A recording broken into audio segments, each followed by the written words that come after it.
नमस्कार, मैं हूं नेहा शर्मा। स्वागत है आपका कुंडली टीवी पर। इस समय हम खड़े हैं जालंधर के शनि सुखधाम मंदिर में, जो कि जालंधर के पठानकोट बाईपास में स्थित है।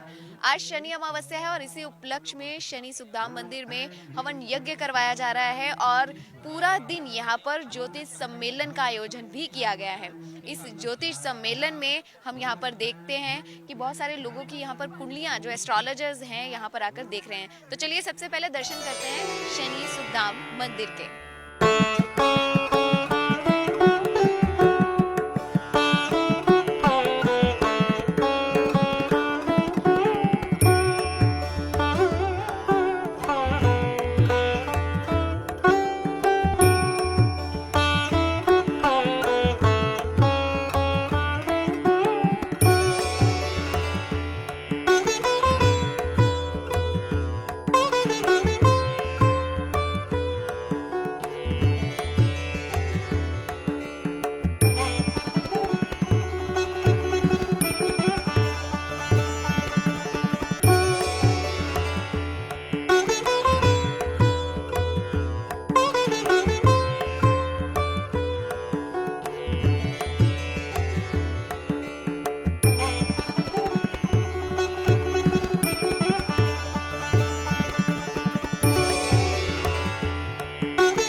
हमारे साथ हैं आशु मल्होत्रा जी, जो कि रेड बुक एक्सपर्ट हैं, वास्तु एक्सपर्ट हैं। स्वागत है सर आपका। नमस्कार नेहा जी। आशु जी, यहाँ पर शनि सुखधाम में ज्योतिष सम्मेलन चल रहा है। बहुत सारे लोगों की कुंडलियाँ मैंने देखा है कि आपके यहाँ काउंटर पे चल रही हैं। अगर वास्तु की बात करूँ तो शनि सुखधाम, यानी कि हम शनि की जगह पर बैठे हैं, अगर घर का वास्तु जो शनि के साथ जोड़कर देखा जाए तो कौन सा ऐसा घर का कोना है जिसको सुधार कर शनि भी सुधारा जा सकता है? जी नेहा जी, मैं बताना चाहूँगा कि जिसकी कुंडली में शनि बहुत अच्छी स्थिति में होगा तो सबसे पहले तो उसका वेस्ट का मकान होगा और उसकी वेस्ट की ही फैक्ट्री होगी और वेस्ट उसका बढ़ा हुआ होगा, यानी ऊंचा होगा, उसके पेड़ ऊंचे ऊंचे होंगे तो वो तरक्की ही करता चला जाएगा। ये शनि की निशानी है। अब अपनी कुंडली में अगर हमने शनि ठीक करना है तो हमें अपना वेस्ट में बड़े बड़े पेड़ लगाने चाहिए, भारी सामान रखना चाहिए, उसको हल्का बिल्कुल नहीं रखना चाहिए और वहाँ पे अपना शयन कक्ष बनाना चाहिए। जो घर का मुखिया होता है, अगर वो साउथ वेस्ट के कोने में सोता है तो वो दिन दोगुनी रात चौगुनी तरक्की वो करता है।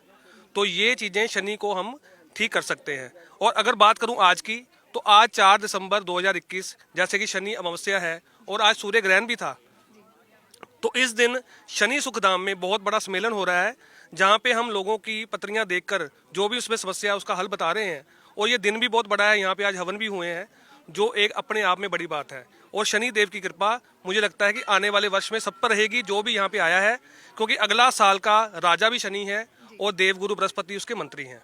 तो ये प्रभाव काफी अच्छा दिख रहा है मुझे। जी आशु जी, अगर घर में वास्तु के हिसाब से देखें, अगर शनि हमें अच्छे फल नहीं दे रहे हैं तो वास्तु के हिसाब से क्या घर में चेंजेस किए जा सकते हैं? जी, सबसे पहले नेहा जी ये बताना चाहूँगा कि जब भी आपकी कुंडली में जन्मपत्री में शनि अच्छी स्थिति में नहीं रहता तो आपकी मकान की दीवारें सीलन में आ जाती हैं और वो वहाँ से आपका सीमेंट धीरे धीरे उतरना शुरू होता है। ये सबसे बड़ी निशानी है कि आपका घर का शनि खराब हो गया। और यहाँ पे परिवार में प्रॉपर्टी संबंधी विवाद उठने शुरू हो जाते हैं। इससे भी पता लगता है कि आपका मंगल शनि खराब हो गया। तो ये चीज़ों से हम तुरंत अपनी पत्री दिखाकर उसका इलाज कर सकते हैं, उपाय कर सकते हैं, जिससे हमें उसका लाभ हो सकता है। नमस्कार, जय माता दी। स्वागत है नेहा, बहुत बहुत धन्यवाद सबका। जी, यहाँ पर ज्योतिष सम्मेलन में आचार्य इंद्रदेव जी हमारे साथ हैं। इनके बारे में सबसे पहले मैं बता दूं कि रेड बुक एक्सपर्ट हैं, फेसबुक फेस रीडर हैं, उसी के साथ वैदिक एस्ट्रोलॉजर हैं। और वैदिक से हम सब जानते हैं कि वैदिक क्या है, एक हिंदू पद्धति है, संस्कृति है, जिसके द्वारा जो कुंडलियाँ देखी जाती हैं। आचार्य जी, सवाल भी मेरा कुछ ऐसा ही रहेगा।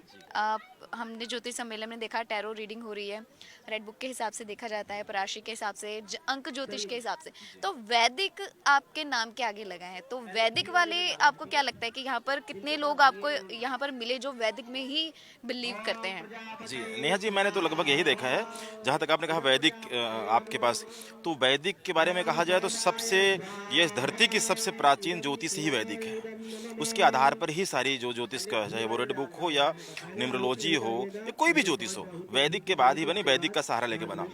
अब आपने कहा कि वैदिक को कितने लोगों ने फॉलो किया, तो जहाँ तक हमने नोटिस किया कि लोगों को विशेष इससे मतलब नहीं रहा कि हम वैदिक से बता रहे हैं, रेड बुक से बता रहे हैं। जैसे मैं लाल किताब का भी उपाय बताता हूँ और वैदिक का भी बताता हूँ, जहाँ जब जैसे इसकी जरूरत पड़ी, जैसे ग्रह रहा किसको कब कितने जल्दी परिणाम मिलना चाहिए। तो लोगों को केवल अपने बारे में जानना और अपने कार्य सिद्ध करने की बड़ी होती है कि मुझे बताया क्या गया और मेरा काम कैसे बनेगा। उनको इससे कुछ खास मतलब नहीं मैंने देखा। यहाँ पर मैं सुबह बहुत समय से बैठा हूँ, है ना, तो बहुत सारी कुंडली देखी, तो मैंने ये नहीं देखा कि लोग किस पे ज़्यादा फोकस कर रहे हैं कि अब वैदिक से बता रहे हैं, लाल किताब से बता रहे हैं। लोगों को लगता है मेरे बारे में क्या बता रहे हैं और उसका उपाय क्या होना चाहिए, और हमने ये नोटिस किया। आचार्य जी, शनि भगवान, प्रभु शनिदेव की धरती यहाँ पर हम बैठे हुए हैं, तो यहाँ पर लोग जो हैं शनिदेव को प्रसन्न करने के लिए भी आए हैं, क्योंकि स्पेशल आज शनि अमावस्या भी है। तो कैसे जो क्राउड है आपको यहाँ पर, या कैसे भक्तजन हैं, कैसे भाव लेकर यहाँ पर आए हैं, ये कैसा एक्सपीरियंस रह रहा है आपका? नेहा जी, अच्छा सवाल है आपका। वैसे तो बिल्कुल सही बात है कि भाव विश्वास से ही हर कार्य सिद्ध होता है। जो जैसी कामना लेके आता है परमात्मा, उस तरह उसको आशीर्वाद मिलना शुरू हो जाता है। ये शनि क्षेत्र है और यहाँ पर ज्योतिष सम्मेलन आज मेरे ख्याल से कई बार हो चुका है। और यहाँ पर काल सर्प योग, पितृदोष या अन्य ग्रहों की शांति के लिए आप देख रहे हैं यज्ञ भी चल रहा होगा, है ना, वैदिक ब्राह्मणों द्वारा अच्छा यज्ञ कराया जा रहा है। शनि का स्थान है और शनि के बारे में अगर हम बात करते हैं जी, थोड़ा सा बात करना जरूरी है क्योंकि शनि के क्षेत्र में हो रहा है। तो शनिदेव के बारे में बात करते हैं तो जहाँ तक हमने पढ़ा, अनुभव किया है कि शनि एक्चुअल में जीवन में सब कुछ शनि ही दे सकते हैं। कुंडली में भी शनि को कर्म और आय पर अधिकार दिया गया है।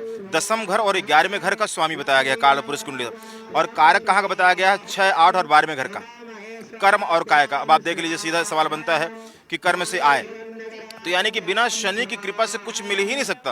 अन्य किसी ग्रह की कितनी भी कृपा हो, जब तक शनि महाराज की कृपा नहीं होगी ना, तब तक नहीं कुछ मिल सकता है। और उसी तरह कहते हैं कि शनि से लोग डरते हैं, तो कुछ लोग कहते हैं कि नहीं, शनि से डरना नहीं चाहिए।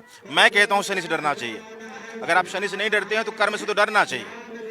शनि से नहीं तो कर्म से डरना चाहिए, क्योंकि ज्योतिष कहता है, पराशर जी कहते हैं कि दुख देने में सबसे आगे शनि महाराज को कहा गया है।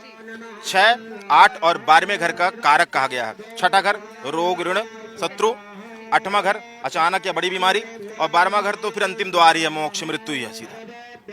तो सबसे ज्यादा शनि को प्रभाव दिया गया है ढैया, आषाढ़, सातिक, दशा, अंतरसा, प्रत्यंतरसा। शनि का समय काफी समय जीवन में व्यतीत करना पड़ता है। तो शनि महाराज से इसलिए भी डरना चाहिए क्योंकि दुख देने में शनि को सबसे आगे कहा गया। जैसे बृहस्पति ग्रह को सुख देने में सबसे आगे माना जाता है, वैसे शनि को दुख देने में बहुत आगे कहा जाता है। तो जो शनि क्षेत्र में हो रहा है, शनि को ठीक कैसे आप कर सकते हैं? शनि के क्षेत्र में जाकर के, है ना, 6ठे घर से हम नौकरी का और नौकर का विचार करते हैं, नौकर चाकर का, है ना। शनि क्या है? नौकर, चलता रहता है। और हम शरीर की बात करते हैं तो शनि को शरीर पर हमारे वात पर अधिकार दिया गया है। वैसे राहु और बुध को भी दिया गया है, लेकिन सबसे ज्यादा शनि का अधिकार वात पर है। जो हमारे अंदर का, जैसे पेट में है, ऊपरी पेट का हिस्सा अलग है, लेकिन अंदर जो नीचे का पेट का हिस्सा है वो शनि के अधीन आता है। तो शरीर में जितने नर्वस सिस्टम, मसल्स, बॉडी के रोग होते हैं, जो हड्डी की समस्याएं, ये सब कुछ शनि से है। तो शनि खराब हो तो पूरा जीवन ही दुख कैसे आते हैं? दुख केवल आते हैं तो धन की कमी से, या शारीरिक कष्ट से, या फिर जब अपने का किसी को भी छोड़ हो जाए। ये तीनों काम शनि के अधीन आते हैं।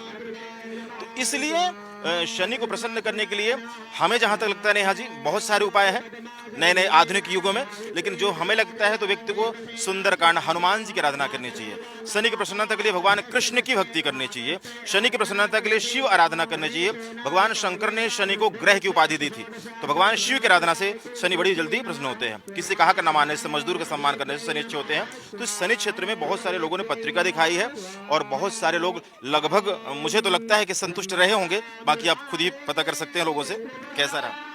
आचार्य जी, यहाँ पर हमारे कैमरा पर्सन जिसे मैं कहूँगी कि हमारे साथ एक जजमान बैठे हुए हैं जिन्होंने कुंडली दिखाई है। सर, आपका एक्सपीरियंस कैसा रहा है? मेरा एक्सपीरियंस बहुत अच्छा रहा। विशिष्ट जी ने जो चीज़ें बताई, इन्होंने फेस रीडिंग भी की। एक आदमी की कुंडली नहीं बनी हुई थी, तो उसको फेस पढ़ के कुछ इन्होंने अपने पास लिखा और उसको बोला कि मैं जो अंक है, मैं 18 अंक लिख रहा हूँ, कोई एक नंबर काटो।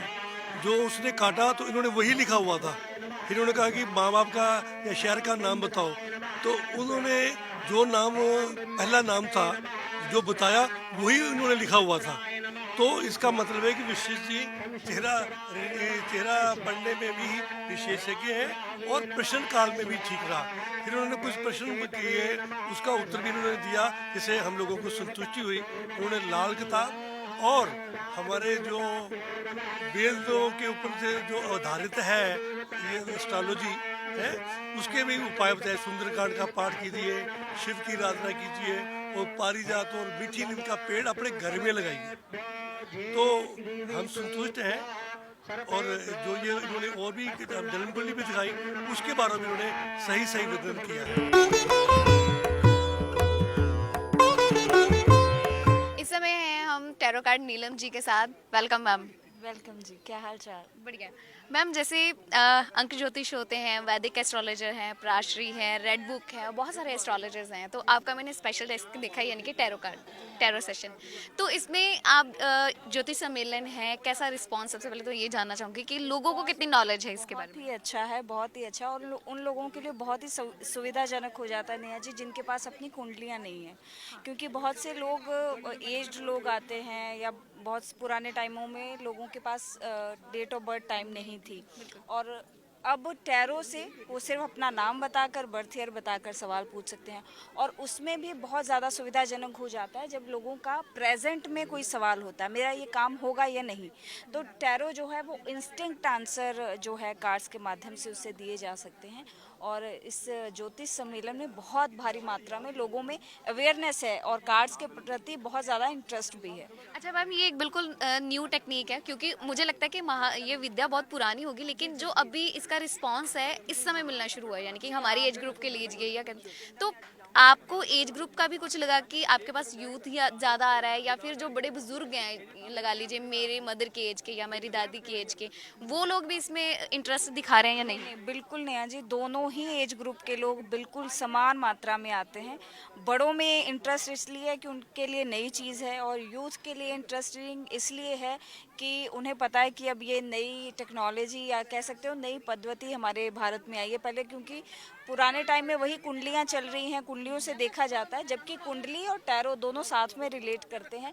लेकिन क्योंकि इसमें पिक्चर्स होती हैं और काफ़ी इंटरेस्टिंग पिक्चर्स होती हैं, तो इस वजह से लोगों का इंटरेस्ट इसमें ज़्यादा है। जी, तो मतलब कैसे लगा आपको कि जो यूथ है वो इसको कहाँ तक अपनाएगा? क्योंकि जो मुझे लगता है कि आप इसमें उपाय वगैरह बताते हैं, वो कुंडली से ही रिलेटेड होते हैं। तो लोगों का क्या रिस्पॉन्स है? वो उपाय में बिलीव कर रहे हैं, यानी कि वो आपकी बात को सुनने में कितना इंटरेस्ट दिखा रहे हैं? देखिए नेहा जी, सबको आज के टाइम में 2 मिनट नूडल चाहिए। किसी के पास इतना टाइम नहीं है कि वो लंबा आधा घंटा लगाकर बैठे और कुंडली को अच्छे से एनालाइज करवाए। आज लोगों के पास टाइम भी कम है, उन्हें तुरंत आंसर चाहिए। अपना कार्ड्स निकालते हैं, अपनी प्रेडिक्शन लेते हैं, आंसर करते हैं। हाँ, जहाँ तक बात रही रेमेडीज़ की, तो यूथ रेमेडी करने में भी इंटरेस्टेड है, करता है, अगर उसे सही ढंग से बताई जाए और टू द पॉइंट बताई जाए। Thank you so much. इस समय ज्योतिष सम्मेलन में हम और बहुत सारे ज्योतिष जो हैं आचार्य यहाँ पर आए हुए हैं। चलिए सबसे पहले बात करते हैं मोनिका जी से। जी मैम, स्वागत है आपका। जी धन्यवाद, धन्यवाद, बहुत बहुत धन्यवाद। मैम, यहाँ पर आप कुंडलियाँ देख रहे हैं, यानी कि बहुत सारे लोग यहाँ पर कुंडलियाँ दिखाने आए हैं, तो कैसा एक्सपीरियंस आपको लग रहा है? देखिए, ये मैं पिछले 15-20 साल से यहाँ से काम कर रही हूँ। और इस क्षेत्र में हूँ। मैंने अपने लिए तो काम हर कोई धन कमाने के लिए करता है। मूलतः मेरा काम पैसा कमाना नहीं है, यहाँ पे जन सेवा है जो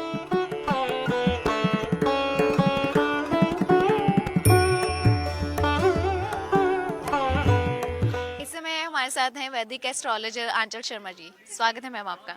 नमस्कार मेरी तरफ से सारे दर्शकों को। मैम जैसे यहाँ पर बहुत सारे एज ग्रुप के मैंने देखे हैं कि लोग आए हैं, बड़े भी हैं, बुजुर्ग हैं, यंग हैं। यंगस्टर्स में भी ये बहुत एस्ट्रोलॉजी का क्रेज़ मैंने देखा है। लेकिन अगर बुजुर्गों की बात करें, उनके पास अपनी डिटेल्स नहीं होती हैं, तो कोई ऐसी पद्धति, ऐसी टेक्निक है कि उनके सवालों का जवाब बिना डिटेल्स के दिया जा सके? जी मैम, वैदिक ज्योतिष में ये प्रश्न कुंडली के द्वारा इनका आंसर दिया जाता है, जिससे उनको सेटिस्फाइड करके उनकी प्रॉब्लम का सोल्यूशन निकाला जाता है। अच्छा, तो उसमें भी डिटेल्स भरी जाती हैं, जैसे लगा लीजिए सुबह की भर दी या कुछ ऐसा? नो मैम, नो, कुछ नहीं, उसमें डिटेल्स नहीं चाहिए होती। इसमें आप अपने एक्सपीरियंस द्वारा बता देते हैं कि आपकी जो ग्रह हैं वो ऐसे काम कर रहे हैं। जी जी मैम। Thank you. इसी तरह की और भी जानकारी लेने के लिए हमारे चैनल को सब्सक्राइब करें और नई वीडियो की नोटिफिकेशन के लिए बेल आइकॉन दबाएं। अगर आप ये वीडियो फेसबुक पर देख रहे हैं तो वीडियो को लाइक और शेयर करें। साथ ही अपनी राय कमेंट बॉक्स में जरूर बताएं। धन्यवाद।